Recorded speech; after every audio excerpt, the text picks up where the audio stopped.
Hello, and welcome to another inspiring episode of the Achieving Unity Success Formula. It's our weekly podcast where we turn chaos into connection and purpose into action. I am your host. I am Mark Intrican, and today's episode is about a wonderful person who has once struggled, as many of us have done. My guest is now recognized as one of the world's leading authorities on reading people, a skill mastered out of necessity and refined through experience for him. If you believe in putting relationships and those closest to you first and profit second, you'll find enlightenment in Alan's message and mission. But first, before we dive in, let me quickly introduce my company, Reality Focus Dynamics, where this all began. So if you look at the screen on the page, my gift to you is the Achieving Unity Guide Now. It's for you to view and give me feedback, but it's about ending hate and anger and prejudice and disconnection and frustration in the process of disconnecting with others. So I hope you'll get your copy, get back with me. I'd love to talk with you more about it.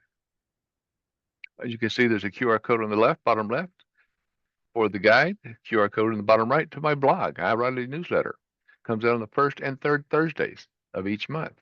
Hope you read them, log on, sign on to the newsletter, and give me feedback. This is our Achieving Unity Success Formula weekly podcast number 41. We've been going weekly since September of 2024. And we hope you put this on your calendar.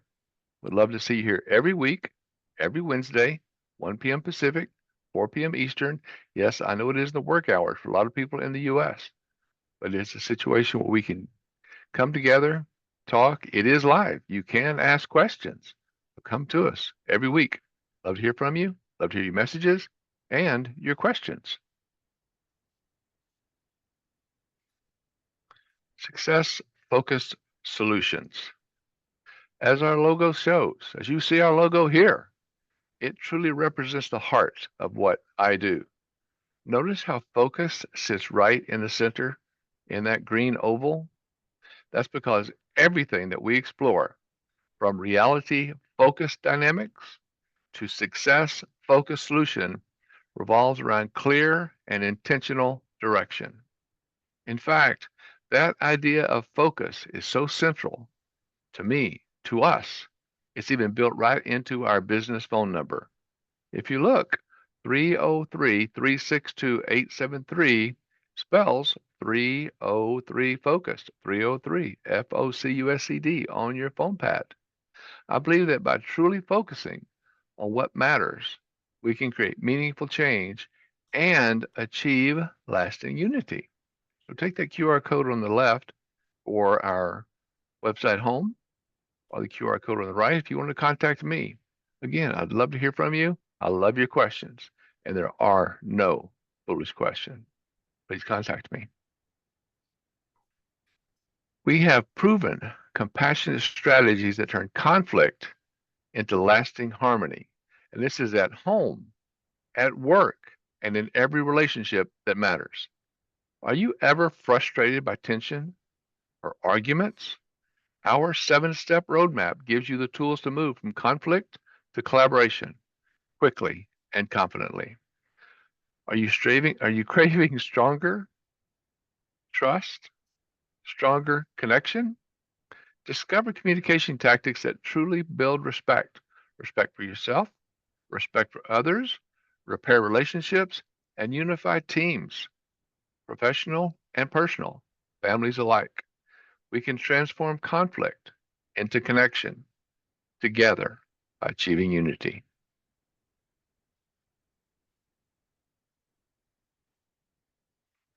Unity inspires homes, families.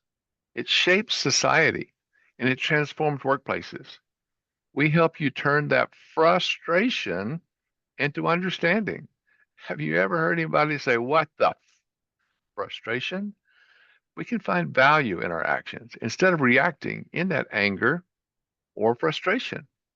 We show that anger holds no value. Anger is nothing more than actions not gaining effective results. Have you ever seen anyone that had anger that you said, "Wow, I want to be like them"? Not usually. Now, life does happen in every relationship, from personal to professional, from parenting time to partnerships, in the boardroom, in the bedroom, and every room in between. We show you how to embrace those challenges and encourage a more inspired and inclusive future. As you look more into my newsletters, go out to my blog, you'll see more about EII, encouraging, inspiring, and including others. One vision, one goal, achieving unity in every area of life. What's our call to action? Ditch the drama. Let's get stuff done. We will show you how to turn your life from what may seem like a dumpster fire into a well-oiled machine. Achieving unity is the path to stronger relationships, inspired leadership, and lasting change. Come talk to me about coaching, consulting, courses, and keynote addresses. Contact us today. You can also reach me at realityfocusdynamics.com, or as we had discussed, 303 Focus on the telephone. And I'm in the United States, so it is a +1, or you can use that QR code at the bottom of the screen. Let me know. Contact me. I'm looking forward to talking with you. When I talk about courses, this is what it's about. 7 steps to achieving unity success formula, living life fully through present moment awareness. Achieving unity does not just solve problems, it builds bridges to the possibilities of today and tomorrow. If we talked about EII, it encourages every person's growth by replacing criticism with compassion, inspiring change through hope, not pressure. Every step forward matters. It includes every voice, so no one feels unseen, unheard, or unworthy. When we replace disconnection with empathy and replace frustration with understanding, we create a space for trust, for collaboration, and shared success.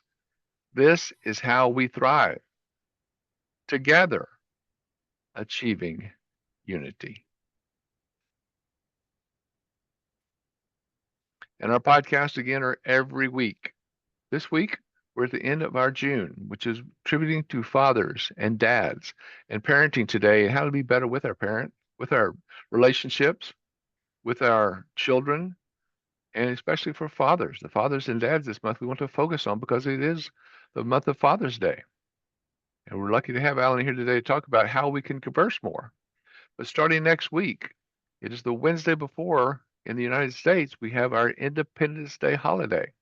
And Lieutenant Colonel Dave Grossman will be here talking about the price of freedom, honoring that cost of independence and what we fought for to get our independence that we have today. Next week, I don't have her confirmed just yet, but we'll talk about the focus on U.S. independence and how many of us, including yourself, are so valuable in the independence and the freedoms that we have today.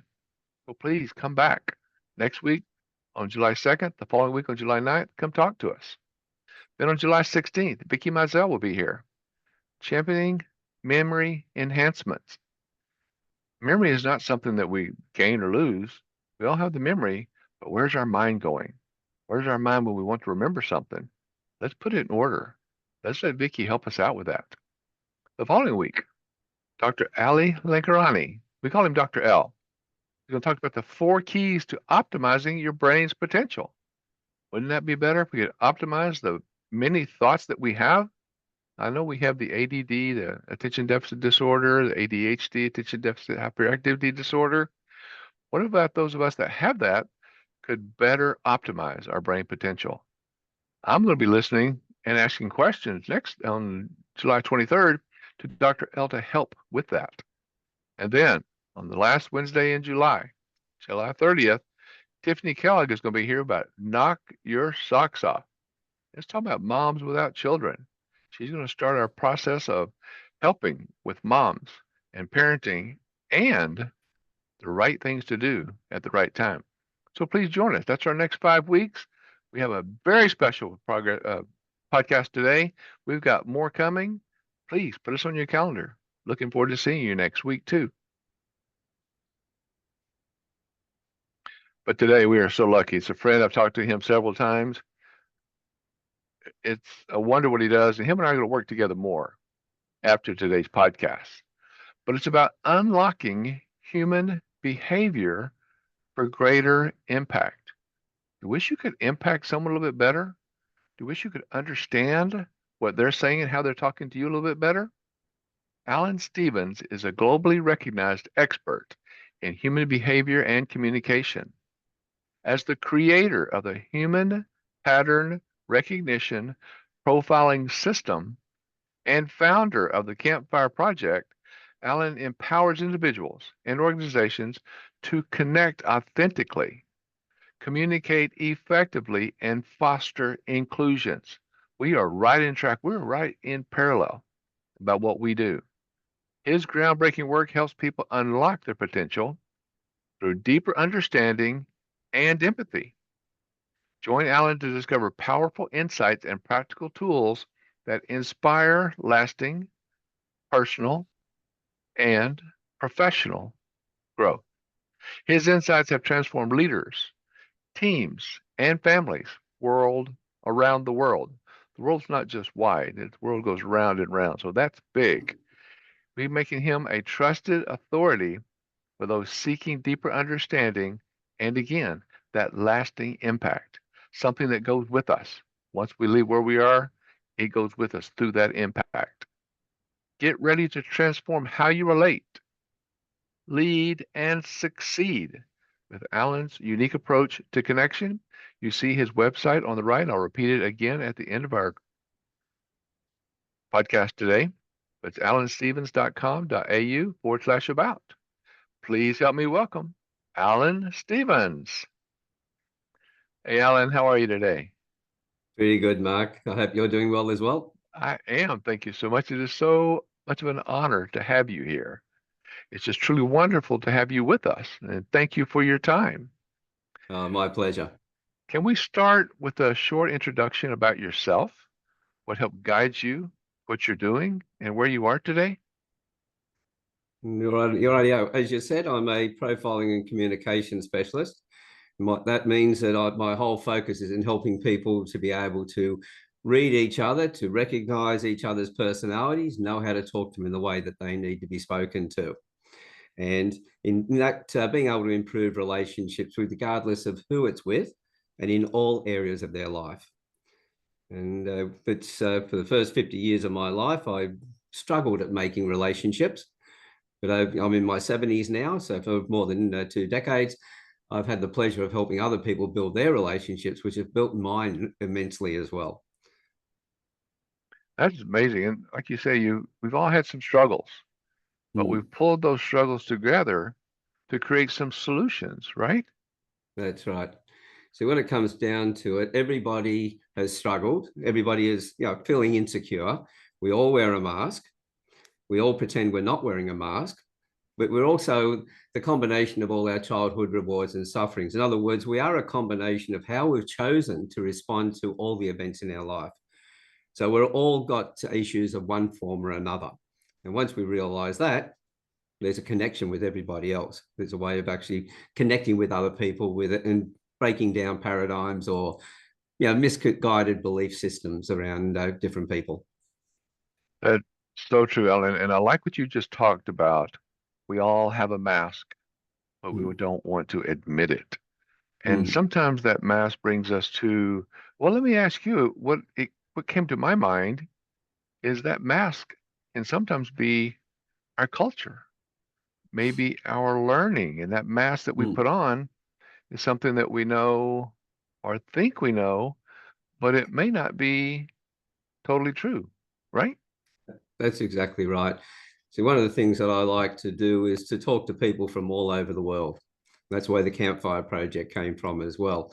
To be able to, listen to people to understand, not listen to respond to their conversation. So understanding where they're coming from. And the more I could do that, the more I could understand the similarities we have, first of all, and then I could really appreciate the differences instead of just feeling that they're different to me and finding a struggle in that. And that's one of the reasons we have so many problems around the world today. But if you sit and you listen to people, you'll find that everybody's basically good.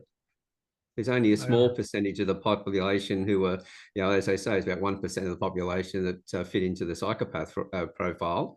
They're wired that way. If you look at sociopaths, they were developed. It's their environment that brought them to that level. So if we were able to connect better all the way through from early childhood, we'd have a lot less problems, have a lot more stable people. But recognizing that we do wear a mask and that there's always something there that we might, as you said, culturally or whatever, once we realize that everybody's in the same boat to some degree, differently, but in the same boat, that we can then put that aside, because in that differences is where our strengths are. I love that. That's so true. And as you talk about that, from your position, you're known for reading people. Hmm. So as you talk about that, and a little bit for myself and for our audience, and especially the parents, inspiring dads out there, how would you describe what a profiler does in a way that helps us understand better that the little humans and big humans that may be in our lives? Yeah, well, see, if I can see somebody's face, even a photograph, I've got their personality. If I've got their personality, I know where they are on the world scale, or where they fit compared to me. I know how to change the way I like to be spoken to match the way that they need to be spoken to. And so, and by the way, I will point out a couple of things in a moment, but everyone's got different facial features, and we've got different personalities, and every personality has upsides and downsides. Upsides where our strengths are, downsides how we get triggered when we're put into stress.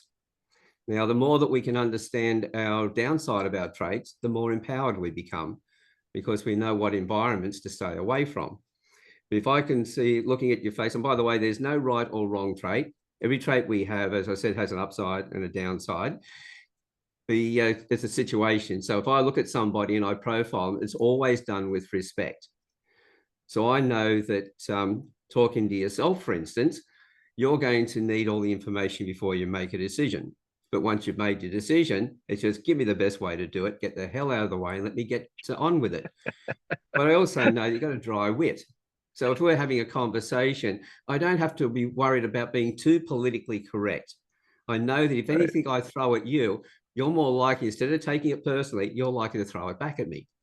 And for me, having a dry wit as well, we can have a wonderful banter. So by looking at your face, I know how you like to take information in, how you like to process it. I know how you like to think, not what you're thinking, but how you like to think. And from that, I then know how to talk to you in the way that I can then connect with you. And then because I can watch your body language and expressions on your face, I know whether I've read you right. Is there something emotionally going on? And are you telling the truth?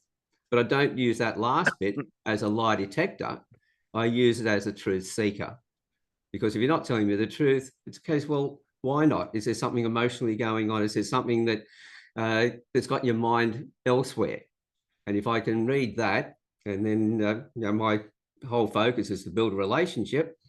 If I'm doing a sale with you at that time, I'll put the sale aside and then get into a conversation and see if I can help you through and understand, first of all, what it is you're going through, and then how I might be able to help you, because that will build our bond stronger. And I guarantee that you'll come back to me later on to talk about that product or service I was talking about originally. Because as you see, I can see all through your documentation, it's about trust. It's about that connection. And two things there, excuse me, because you were describing me so well. I'm sorry, I choked up just when I was sitting here listening to you. I choked up by what you said. But I'm also very impressed by what you said about connection, because that is so true. Because by that knowledge, by that just that little bit of understanding And we all have it, as you mentioned, some a little bit of good, some a little bit of bad, but it's still us. But that Mm, connection, that coming together, that unity is mm, so important when we look mm. at other people. And isn't that what I'm hearing you say? That's it. See, we make the mistake of thinking that, well, we hang around people who are like us. And so we want to be seen to be like them. But when it comes to building teams, it's the differences in people that help us to create a great team. And this is what people don't realize. I look for the differences and I enjoy the differences that other people bring to the table. I don't need to try and impress them anymore. I just need to be me because it's the only person I can be. And so in And doing everyone that, else is taken, right? exactly. A lot of people, yeah, if they get to know me, they might go, yeah, I want to be themselves and that, not me. So that's great. Me too. Well, again, I'm still just, it impresses me to talk with you and your intelligence from an expertise that people don't think about a lot of times, and that is that human pattern recognition. And if we just think about it a second, it sounds almost like a superpower. And we think about it, especially when we're dealing with a maybe a tantruming toddler or a silent teenager. How can how can our listeners start tapping into this idea that you're sharing to help kind of decode some of our family's signals? Well, just before I jump into that, as we look at being a profiler, everybody listening to this, when they were very young, were expert profilers. They needed to be able to recognize faces, to know who was family, who they should be around, etc. They needed to pick up the emotions, the energy, etc., the expressions on people's faces, the body language. But when we get older, we just get involved in all the other things of life, going to school, hobbies, sports, and things. And we just lose that skill. We misplace it. We don't actually lose it. So all I do is these days is I'm a personal trainer. I help people get that muscle back that they had when they were young. So your children are reading you all the time. So being aware, first of all, of our own, what we're putting out, if we've raised our voice, etc., what impact that has as well. But if we're able to read our children, we know straight away how they like to take information in. So if you've got a child who just likes the least amount of information, and in your case, as I said, you're analytical, you need more information to make a decision. If you're trying to explain something to them, you've got to be careful that you're not giving them, you be giving them the information that you would need to make that decision or get that message. But they then think that you're nagging them because there's far too much. They've already got it in the early stages, but you keep talking. It's the same as in sales. You talk yourself out of the sale virtually. Yeah. And that's virtually doing with the young child. So understanding the way they take information in and talking directly to that, you'll make a connection straight away. But it's also spending, if I'm talking to a child and trying to get a message across, I'm going to make sure that I'm sitting there facing them in some way, not turning away, not raising my voice. And I just slow down for that moment because people might say, oh, well, if I slow down, I really want to get this sorted out. Well, if you take that time, you'll get it sorted out faster. Well, that's some interesting that you talk about because one of the things that I like to do, and excuse me, I have little posters up here on my wall, and they say, always smile first as you respond with a positive question. Mm, Was that a question or statement? And using questions for clarity. So when I'm talking to people, that's what I like to do. And for kids, it's just, to me, it's been especially beneficial mm, to turn around and instead of telling them what to do, asking them how they would do it, and mm. maybe tossing out that idea so it becomes their idea and their ownership. Is that something that you see in your line of work? Well, very much so in all areas of life as well, as I say, in business and in personal life. When you're talking to people, if you talk at them, you're trying to get your message across, depending on how they take information in, they'll switch off or whatever. But it comes across that you're not really in a conversation because, well, if you just bring it back to sales, for instance, how many times when you've been trying to sell something to somebody, they've said yes, yes, yes, all the way through. And then after follow up, you get crickets. They disappear because they just gave you that counterfeit yes. They just wanted you to stop talking, move on. So the end result, we've got to confirm it. You know, you've got two eyes, two ears, and one mouth. You use them in that proportion. So when I'm talking to people, I will ask every possible question I can think of. At that point, there's also one more question that you need to ask. And it's pretty simple. And that is, from what you've told me, this is what I understand. Have I got it right? Because once you get to that point, now you're into a conversation. If the person says yes, they know you've been listening. There's trust. Everything else is set up. If they say no, that can even be more positive, because now you go, okay, well, what did I get wrong? And now they're actually talking to you far more now, and you're into a conversation much deeper. So at that point, they really know that you're focused on, you're spending this extra time to make sure you got it right. And you've got that connection straight away. So you've got trust. This is what's important, is getting that trust in the early stage and showing that person that and it's not about faking it. You know, this old saying, you fake it till you make it, is ridiculous. Yeah, you're the It's a case of, well, in character actors, and that they act the part out, they go and learn it and everything. They act as if that's when you're already there. And if you're faking it till you make it, you never get there, because you know you're a fake, and you give that impression across to other people as well.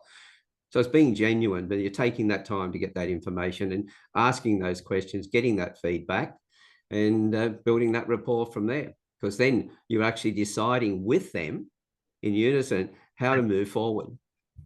And and they'll the be worst telling part of you that that's right. I so agree with you on that too, Alan, because there's many people who want to believe in you, and as you mentioned earlier, there are a lot of good people out there. And even if you're pulling that fake it till you make it, there are a lot of people that are actually pulling for you that maybe you're not faking it, maybe you are going to come true, but sooner or later, everyone's going to find out. That's Sooner or it. later, they're going to realize that you were just faking it, Mm, and you probably haven't made it. Sometimes that's we're it. lucky, but sometimes we'll be lucky anyway. Well, I had a really weird experience one day. I was walking down the street, and this guy went past me. I knew his wife quite well, and he had been a good friend of another friend of mine. And he just stopped and he walked up to me and he said, "Just wanted to point something out to you." I said, "What's that?" He said, "I never liked you." I just walked out and went, "What?" He said, "Yeah, I used to hear you talking to Ian, and I thought it was all rubbish, and I really didn't like you." But he said, "I've been watching you for the last decade." That was how long it was. He said, "The last decade, and you're consistent. You never change." And we sat down, had a coffee, and became good friends. So it's quite weird about, people will think because everybody is wearing that mask, they therefore suspect everybody else is wearing that mask, and they treat them that way. But if you're consistent, sooner or later, people will pick it up. They're going Well, to realize that you're not faking it. This is who you are. and they find the value in that because there's Mm, a lot of value in being that's it. who you are in your Yeah. life. And if I can touch on that, I'm glad you brought that up because for even for situations like that in your own journey, Alan, moving from, as you talked about, tough personal relationships to mastering that human connection, it's incredibly, and I do mean incredibly powerful. Now, as a dad who raised, did you have what, three sons, I think, Yep. that you 3 sons. raised, and you raised them on your own? Mm. What was that? Maybe there was maybe an aha moment when you realized that these insights that you're talking about were absolutely essential for a good family life? Did you Mm. have a time like that? Did you find that coming about raising three boys? I'm a bit on the slow side when it came to realizing things. It's like I've always said to God, just give me a neon sign, make it obvious as possible, and that so I can get it. But no, my first wife decided she wanted to go and find herself. So we had a very short conversation. I gave her the sports car so she could get there faster, as I jokingly say. And I was lucky enough to keep the three boys. They were 4, 11, and 12 at the time. And that Wow. was another thing because, I was lost as a father to start with. Like most men, our children are born and then we feel that we're surplus to needs. We don't know what our role is. And that's one of the things that, helping men to realize that they've got a massive role and they'll always have a massive role, even through the grandparent stage. Just our state, our needs, or what people need from us will change. Our roles will change over that time. But it wasn't until I went through my second divorce, and it was only a short marriage. And my youngest boy had moved back to his mother's place at the time. And he was about 12 when I first got married, and he was about 16 when we broke up. And at that point, that was when I realized I definitely had to find better ways of reading people. But my second wife had talked me into being a massage therapist, and she used to teach aromatherapy. But when we split up, I put that on hold. And a couple of friends talked me into giving them a massage. Then they talked me into opening my rooms up again. And I started getting terminally ill patients coming to me. And some of them were actually reversing their conditions. For me, that was bizarre. And through some chance meetings, I met an Aboriginal group, got invited out bush, and went through going out every weekend to understand their culture, to understand what was happening in my world. And at the age of around about my 50th birthday, I went through initiation. So from boyhood to manhood. So that was one of the big turning points in my life. So it was instigated by all the events through my life up to that point, really impacted when my second wife wanted the divorce and go just move on. And at the same time, with the Aboriginal side of things, I started looking at things differently. And that's when my material world started to connect with a spiritual world. And that's when I started to understand you can't have one without the other if you want to have a happy life. And so that's where it all started for me. And then I was working with a company that taught currency trading. They brought me in because none of their students made any money. And we used profiling techniques like DISC, Myers-Briggs, and other programs. But when they went live, they didn't match their personalities. We realized people were trying to second guess by answering the questions in a particular way. I needed a better way of reading people. And somebody said to me one day, you ever looked at reading faces? So around that 50th birthday, leading up to it and then after it, this is where it all changed for me. And that's when my connection, my youngest boy, when he was 16, decided he wanted to follow me through initiation. So 2 generations of white fellas who went through tribal initiation. And since then, I've been involved in helping taking boys out and helping them to take them through from boyhood into manhood. So all the connections. It's just been event after event. If I sat there and talked about all the different things I've done in my life, I think, when I read it myself, I think this guy's got to be full of himself. Yeah, he's not telling the truth. He's making this stuff up. But when you stop and have a look at the things in your life, there's a lot of little turning points. We think a lot of people tell me, there's this major turning point. But when they're talking about it, I can see little turning points turning up to it and more turning points after it as well. So it's never just one real thing that affects us. We might think it is, but there's usually other things around it. And that was what it was for me. Amazing. It's a very interesting story. And one of the things that I listened to what you're talking about, and it's even with my Achieving Unity success formula, we know that trust is everything, that ability to trust. And helping some of our audience as I look at this, and how does truly learning to read people, are there ways that it can directly help dads and parents build that maybe unbreakable trust and loyalty within their own homes by that reading each other and understanding each other to create that loyalty in that relationship? Absolutely. See, the thing is that with life today, both parties working, all the demands, prices going up and everything else, our focus is on survival. And so we think that we're connected with our children, but if we stop and we have a look, we'll probably find out that we're not really that connected. But when you're reading somebody, you're focusing on them. You're not focusing on yourself. And that just that shifting of focus, the other person will pick it up because we're all energy beings. We all pick up emotions and everything else. Like, how many times have you or your audience been listening to somebody and everything sounded fine, but you had that gut feeling something wasn't right? We're picking up non-verbals all the time. That's why I said that we may have had a skill when we were very young and we've misplaced it. We just don't recognize it until we start focusing back on it again. As I said, I'm a personal trainer when it comes to that.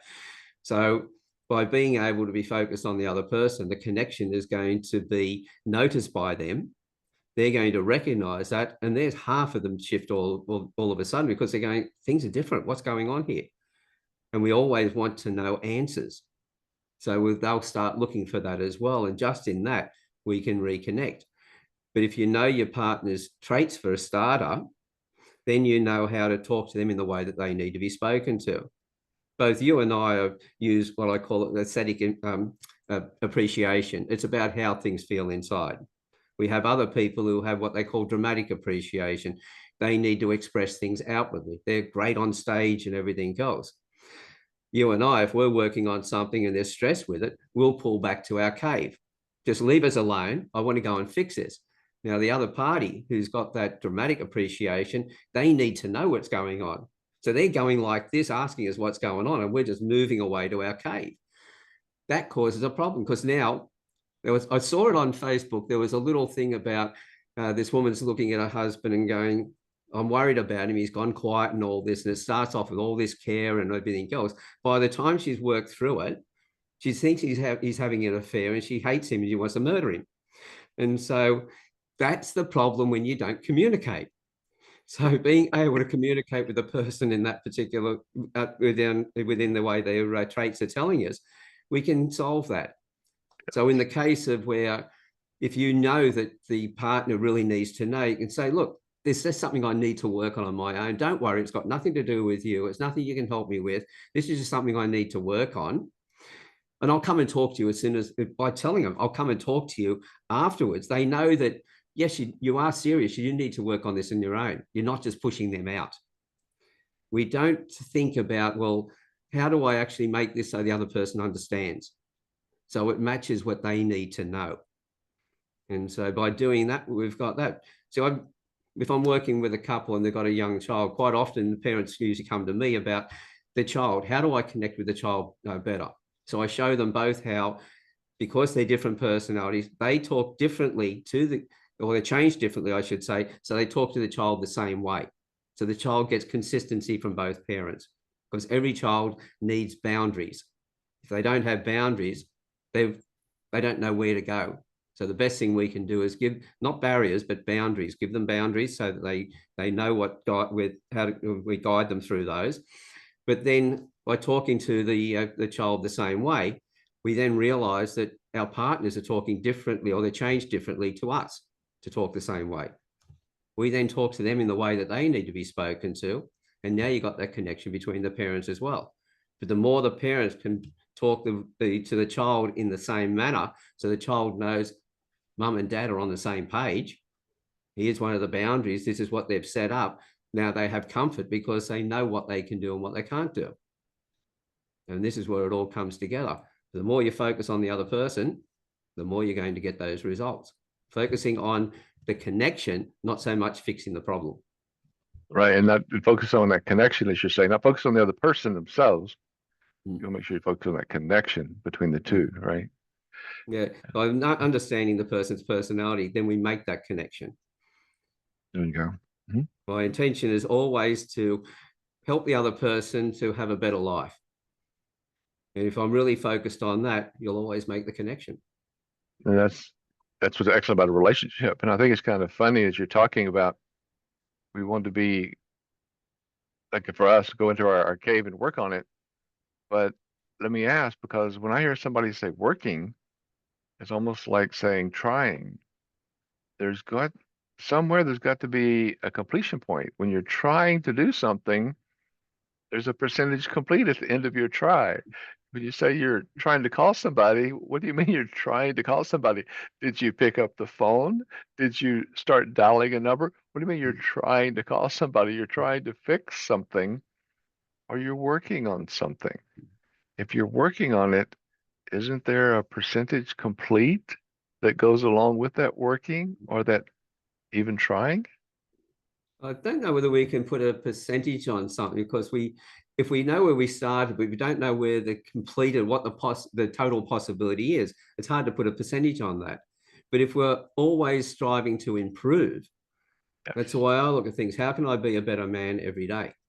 How can I be better than what I was yesterday? Not competing with anybody else, because I can't compete with other people because we've all got different lives. We've all got different experiences. I just Different condemn directions. myself and go, okay, this is where what I've achieved so far. How can I be better again? It's one of the reasons why I picked up one of the sayings from one of the coaches over there at UCLA. What's his name? John Wooden, who said the most important thing you'll ever learn is the next thing you learn after you think you know everything. As I'm in my 70s now, and I'm already looking at more collaborations and more ways of looking at more research. I'll be learning until the day that I die. I actually I had love one of learning. my friends say to me, when they put the lid on the coffin, you'll be asking them questions as to how they're going to put the screws in and hold the lid on properly and all the rest of it. That's Yeah, right. you're probably right. They're probably right. That is true. And I work with people, especially my coaching part of it, and they say, I don't see the light at the end of the tunnel. Well, are you going through the tunnel? Are you moving forward? Because you'll never see the light or reach the light if you're not growing forward, if you're not doing something to make progress. And the smallest of steps is great. What are we going to do to emphasize, and especially like what you're doing, that communication on how we can speak to others, how we want to be spoken to? How do you see that growth going forward? How do you see someone not asking friends what they should do? What do you think about this? What do you think about that? But again, it's your tunnel, it's my tunnel. I need to be looking at my light at the end of the tunnel, saying it's there. How do you help people in that communicating of how they want to be spoken to or speaking to others? How do you work with them in those situations? Well, there's an old saying that it's hard to remember that your initial goal was to drain the swamp when you got alligators biting at your backside. And that's where most people go through life. They're looking around for alligators, all the things. This is why they can't see the light at the end of the tunnel. And those that can, well, they've got to make sure it's not a train coming at them. But what it comes down to is that by focusing on, well, you've really got to know what it is you want to create. And there'll be a lot of things through life. And with the kids, it might be, okay, I want to have that bond with my children. I will never be my son's best friends. I'm their father, because best friends will tell you that, yep, when they're doing the wrong thing, they're okay. No, I won't. If they're doing the wrong thing, they're going to get told that. So my sons knew that I would never be their friend, but I'd be their father, which was far more important and far more special to them. And in that, having that focus, then I was able to understand, look at what I want to create with them. What do I want to create in business? Where did I want to take this? What's my target? Well, as I said before, my target in my business is to create and train my competition, because my target is we need more people out there doing what I'm doing. And therefore I've got a moral obligation to train that. So to do that. So in doing that, I can then look, well, I know what my target is. And the more I actually own that target, the less I notice other things. And so those things that would distract me, because most of the time those alligators in the swamp are really tadpoles. They're not what we think they are. We worry about it and everything else. So by really understanding, I'll sit down and go find out from the father, for instance, is this what they really, what's the relationship they want with the son? Is this something they really want? Why do they want it? And for them to actually explain to me in a way in which they've taken total ownership of it. This is absolutely what's most essential to me. The same with their partners. How do I connect with? Because at the end of the day, we need to have that strong bond with our partner, even if it's an ex-partner, because we need to co-parent the children. We need to be on the same page. We don't have to be living in the same house, but we need to be putting our kids first. Because I know a lot of Absolutely. parents out there are fighting with each other. They're running each other down. The thing to remember is that when you run your ex down in front of your kids, you're telling the kids that half of them is no good. And so you've got to be careful about how you do that. So that was one of the things, even after my first wife left, I set out to co-parent with her, get her to come back in and spend time with the boys, because that was absolutely necessary for them to be able to respect women. They had to respect their mother. And it's the same thing for Awesome. and we know that boys today, well, I think the stats have shown that about 80% of the most horrific crimes against women perpetrated by males were perpetrated by males who didn't have a father. So the role of a father, a lot of men think they're surplus to needs when the baby's born. Their role is extremely important for their daughters to be that role model that they're going to gauge what sort of a man they're going to find in their own life, what they can expect from a man. And if dad set the bar pretty high through being a genuine man, caring and all the rest of it, that's the best way he can protect his daughter, because his daughters are going to set standards pretty high for those other guys to measure up to. At the same time, to his son, he's his first hero. And that's why I was lucky. I brought a lot of good men around me, and they were also like uncles to my sons, and my sons learnt from all of them. So I've got three sons that I often say and jokingly say that it's chalk and cheese, and I'm still trying to figure out number three. But they're all men in their own right, completely different to each other. And I talk to each of them differently, because based on their personality styles and how they need to and want to be treated. All of I this like comes what you're. from. Oh, yeah, I like what you're saying. That makes a lot of sense. And as you say, when people talk about keep your children first, we're talking about children because while they're growing up, and there is no magical age, sometimes it's 18, sometimes it's 21, sometimes it may be 16. But we work on training our children when they're younger. But as they reach that 21-year-old, 24-year-old, they start having children. We also need to work with or let me ask, this is one of the things that I believe in. You also have to work with your children with taking care of themselves and Mm. relieve some of that dependency that they had of the parents. Do you agree? How do you work with that? Well, as a grandfather, if you look at tribal times, for instance, everything was in 7-year cycles. The first 7 years, the boys and the girls were all with mum. Excuse me. They couldn't go out hunting and things like that. They make too much noise. They were too small for that. So they would be with mum. And that's why mum's role was so important, to do that nurturing. From the age of 7, the girls would go off to the aunties of the tribe from their 7 to 14. And that's where they'd start learning things. And from the age of 7, from 14 to 21, they'd go to the wise women to find out what they need to learn to become a mother. Because at the age of 21, that's when they're usually impregnated, became pregnant. Whereas the boys, the first 7 years were with mum, the second 7 years were with granddad and dad. But they spent more time with granddad because granddad wasn't fit enough to go hunting anymore. So his role was extremely important. He was guiding his grandson through to that stage where he's getting ready for these rites of passage. Dad was spending more time with him as well. And at the same time, at the age of 14, he would then go to the other men. And that's when he would look at all the other men, take a bit from each one, is why I've always said, you've got to have good men around you. And in doing that, the boys will look at them, take a little bit of their personalities and create their own identity. And once they've done that, from the age of 21 to 28, now they're learning from the wiser men of the tribe how it is to be a father. So that by the time their children or their sons are 7 years old and they take that responsibility on, they're now 28. This is the way, by the way, this is why boys have to mature slower than girls. Because if we matured at the same rate, there'd be 7 years where we're sitting idle. And what happens when we're sitting idle? That's when all the problems happen. So That's right. boys have to mature slower. But boys, as they get into their teens, they're like bucks in the bush. They're trying to jockey for position. Who's the alpha male, etc. They're going to be noisy. They're going to be rowdy and everything else.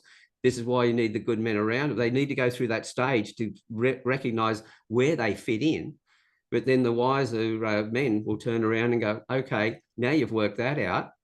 Now you need to behave in this particular way. And when there's a lack of men around, this is why boys go off the rails. And I can see that. And like you're saying, that's when they're doing that alpha stage, Mm. alpha phase, as you mentioned. And as you talk about, and I'm glad you mentioned that with the tribes, because I wanted to touch just quickly. We've got about 10 minutes left. Mm.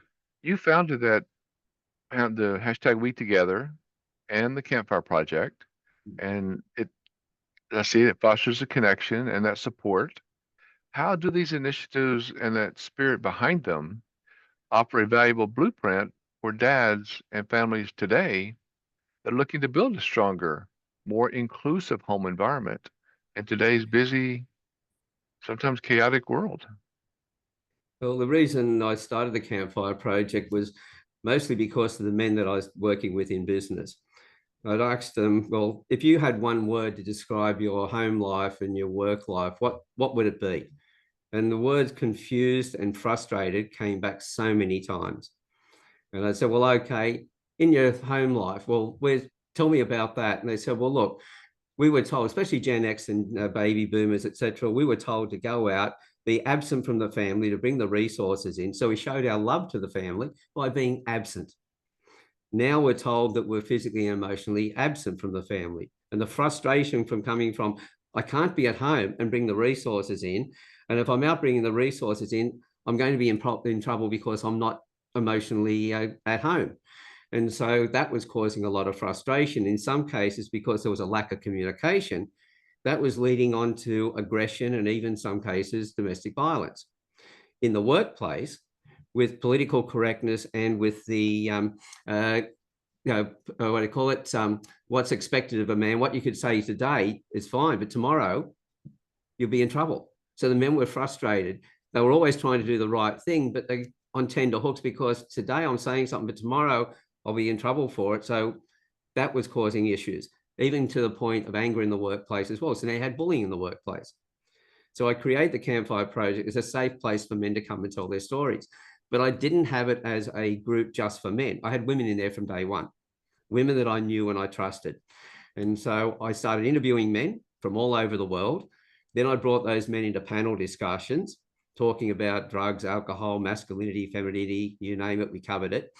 And I was waiting for it and praying for it. And yep, it happened. The women then got in touch with me and said, look, we've loved these guys. We've never heard men talk so deeply about their emotions, nor so wisely about how to improve society. And they wanted to get involved. So I brought them into the one-on-ones, the panel discussions. We've talked about menstruation, menopause. Does size matter in the bedroom? No subject's been off the table. We've got a full complement of different cultures and religions in there. We've got different gender identities. And we've never had any bigotry, sexism, or racism. And not Good. once has anybody been disrespectful to anybody else in over 600 hours of conversations and almost 7 years now, or 7 years in August. That's impressive. And that's on Facebook of all places as well, because we know that to get into the group, 2 questions, virtually the same question, why, will you respect everybody? And when people said, why did you ask the same question twice? I went, there's your 2 chances, you don't get a third. So people knew it was zero tolerance to any disrespect. And because of that, everybody felt safe. They opened up and told stories they've never told anybody else before. So being able to profile people and connect with them quickly has been really powerful in that realm. A lot of those people have now stepped up and they've taken on the roles of running panel discussions and one-on-ones, and they're working together. But the respect between the men and the women. So I knew if the women spoke first, the men wouldn't. That's why I need to get the men talking first, because they'd feel intimidated by the women. But I gave the women an opportunity to hear how men can speak when they felt safe to do so.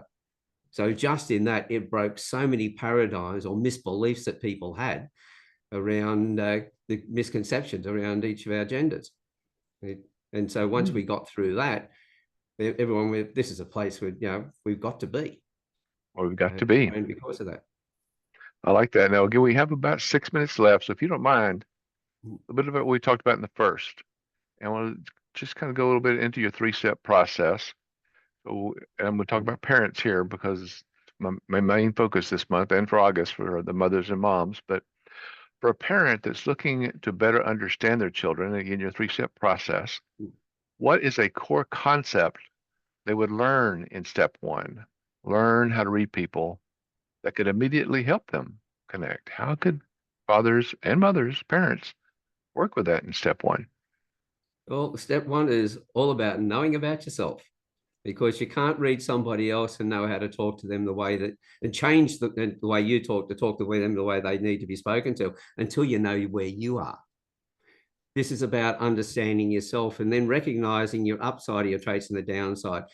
Quickest way to work on improving your own level of confidence and self-esteem and everything else is to understand your own personality and recognize that the downside of your traits That's where you get pressured. So set your environment up so you don't, but really understanding where your strengths are. All of a sudden, you just go up in your own estimation of who you are. You recognize yourself more accurately and more truthfully about who you really are. And from there, then you can go into the second and third step. The Okay. second And step, then go ahead. That's what I was talking about, diving deeper into step two, communicate how they want to be spoken to. What's the that's it. most significant benefit in my Well, in doing experience? that, if you understand their personality, now you've got the two. You've got step one, where you fit, step two, where they fit. And then step three is change the way that you like to be spoken to match them. So if I'm close to somebody, I only have to change a little bit on that particular trait or that way I'm talking in that situation. If I'm down way away from there, I'm going to change a lot more. If I'm on the other side of them, I'm going to change in a completely different way. So step one, I've got to know where I fit. Step two, I've got to know where they fit. And then three, bring it together by talking to them in the way that they need to be spoken to. And the connection, I'll give you one example very quickly. I had a boy who was 6 years old. His mother got me to profile him. The school didn't want him. The after schools care didn't want him. He had Asperger. I profiled him. I gave them a report on how they changed the way they spoke to him. And the end result was the last testimonial she did for me just recently, because this is a boy who the psychologist said who would need a carer for the rest of his life. He needed medication. Well, after a year or so, or 2 years later, medication was off the table. The psychologist was gone. He's now not 20, but last year when he was 19, his mother did another testimonial and told me he's now living on his own up in Queensland. He's got his own place. He's got a girlfriend. And he's now an assistant manager in a nightclub. This is a boy that they said would need a carer for the rest of his life. By changing the way they like to be spoken to match the way that he needed to, everything changed. That says so much right there because that path, that sometimes culture, sometimes our learning need to do a redirect. So just quickly as we're about to close here in just a minute, for our listeners, especially the dads and parents that we're focusing on, but it is parents and moms as well that want to dive deeper and want to start applying some of your incredible wisdom to create more unity and success in their family. What's the best next step they can take right now? Well, to test out what I do, and that is probably one of the best ways to do it, when they go to my website, and if they go to the online courses section, there's a free course in there that they can jump in. It takes them about 28 minutes, but it's got a number of traits in there they can go and test for themselves. Gives them a bit of an idea. So that's the best place to actually start. But also go to my blog page. I'm got a lot of blogs in there talking about a whole bunch of different things, from personal relationships, business, and everything else. So do a bit of reading first of all, and then if they want to go the next step after that, have a chat with me. It That'd be costs nothing to have a chat, and if I can give them some guidance, I'm happy to do that. Ellen, it's awesome what you're doing. I'm very impressed for what that matters. You do so much for so many. And thank you so much for joining us today. Your story, your heart, your message, they're all that powerful reminder that we open the door to communication, to unity. We are not just filling a volunteer slot, we're unlocking potential in everything that we do, from strengthening relationships to empowering our businesses and building a more unified future. So, Alan, your journey, it's a powerful reminder that unity begins within, as you said, step one, Mm. within ourselves, right? Through self-awareness, That's it. resilience, and the willingness to grow from failure, right? Exactly. It all starts with us. By learning to read people, we must think about this also. When we learn to read people and build those authentic relationships, you've transformed challenges into opportunities for connection and success.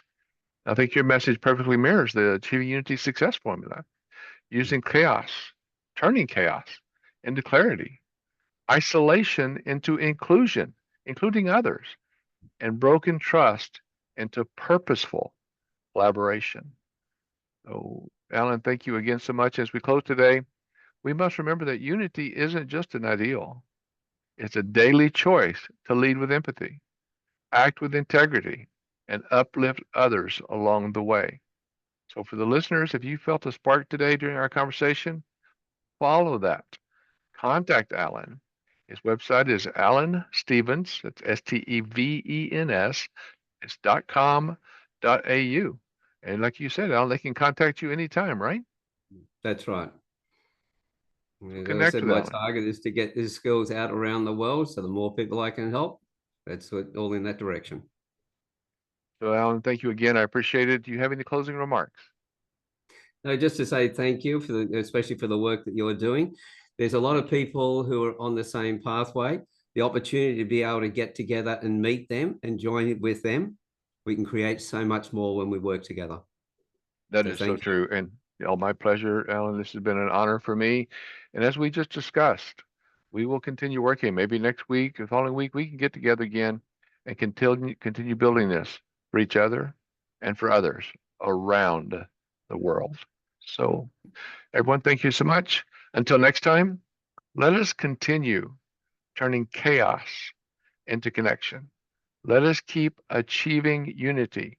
You can go to www.achievingunity.com or call us 303-362-8733, which is what? 303 focused. We can stay focused on turning chaos into connection as we are achieving unity by harnessing the power of encouraging, inspiring, and including others in building better businesses, better lives, and a better world. Alan, thank you again. You help me remember Thank you. that life is what we make it. So let's make it awesome together in unity, right? Exactly. All right. Thank you all. Cheers.